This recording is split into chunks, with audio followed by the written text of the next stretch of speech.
Hello everybody, how you going? We're about to go out to Elysium nightclub. What date is it tonight, Krillith? What's the date? No, you can't access your phone because they're using it to film. It's true. I think it's the 1st of September. Somewhere around that region. In what year? 2023. 2023. Time's getting on. We're in the car. We're going out to Elysium. It's going to be fun. It's going to be a bash, but we're doing a little clip before we go out. Out, as in, let's get out of the car, shall we, Krillith? Okay, let's do it. We're stuck in time. Krillith? What is it? We're stuck in time, like everyone. There's no rhyme. But anyway, on a serious note, one thing I've learned about this world recently is it tells you what to do. Look, if anyone didn't know that, it's old-fashioned. But it tells you what to do on a level you don't realize, and it actually steals your life as a result. See that? The man is on his phone. It's a common occurrence in this reality. It might seem normal, but it's not right. I'm sorry. Clear as a crystal. Hijacked by a dopamine addiction. It's not right. Look. The minds of humans could be truly great if they were educated correctly. It appears that people can't make choices for themselves, so they need guidance. Except for a very minority of them. Guidance is required. And if the guidance isn't there, then, you have to be of a very strong mind to find your own way. And if you don't find your own way, you'll be guided by whatever's out there. And in this world, it's whatever's on the screen. Whatever's on the screen isn't for you. It's not for you. It's to shape and mold. So you can output energy into the system. So you can give forth your fruits at the cost of harvesting your own crop. And that's what happens. But it sucks because it's nice to it's actually nice to not think. I just get annoyed with patterning and algorithms. I am annoyed that I am an algorithm and a pattern, a rarer one, but still a pattern algorithm. But at least I'm slightly a different model, essentially. Different models. Phyllis? What kind of model are you? We got ourselves a full-blood goblin creature. Let's go back to the ADD thing. Or ADHD thing. There's a current theory that I've developed about that. And that is all the strange habits and all the strange regions of the mind of an ADD, ADHD, Asperger's, autism, and all other unquantifiable titles would lead to one conclusion to me, and that is all the strange behaviors of people that exist within that archetype are just so that they can regulate their own dopamine senses, because clearly they don't have enough chemicals to feel comfortable within their own skin. A more extreme theory is that nature designed people like that in order to cause them to propel forward. A catalyst for movement, essentially. Motion. It's like you're only rewarded if you're doing something great. And if you're not, you're not. It's almost like perhaps the whole deal with that is just that nature pulled a trick and it forced people into action by depriving them of a baseline chemical. I think perhaps it's possible that on a very far-fetched idea, that all of those subcategories, the spectrum, let's call it, exist within a parameter where they're cut off and their baseline isn't a state of feeling good or normal or anything like that. It's a state of feeling deprived. So they're always searching, they're always chasing, and they're always looking for something to try and fill that, because they don't have it. They'll never have it.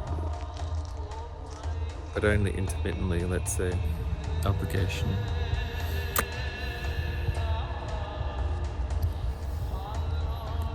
Yeah, it's come up a lot in my life, and I'm on a battle to always resist it. To appease the obligation, yes? Yeah, The gods of obligation. the gods of obligation. And what are they?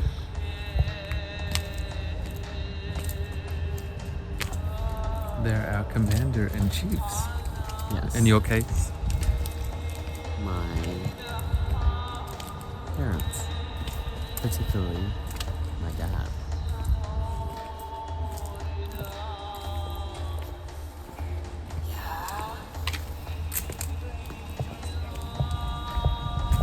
The obligation to feel I have to succeed in a career, and or else I'm not economically viable. Not economically viable. It's a good one, isn't it? And what does that do when you fall victim to these obligations and incompatibility arises to the point in which Pushes me away. Makes me do things that I want to do and not listen. resistance, the head of freedom, rears its head in order to find salvation in not being caged. A creature can't be caged. No, a creature can't be caged. So yeah, the spirit fights for freedom. Caged in here though, but caged in a way that you can trust your own spirit and intuition and guide yourself to places that you want, and just feeling and enjoying and relishing in what you have and letting it guide you wherever you want it to go. It's led me to him. And it's still Look where I got you. Yeah.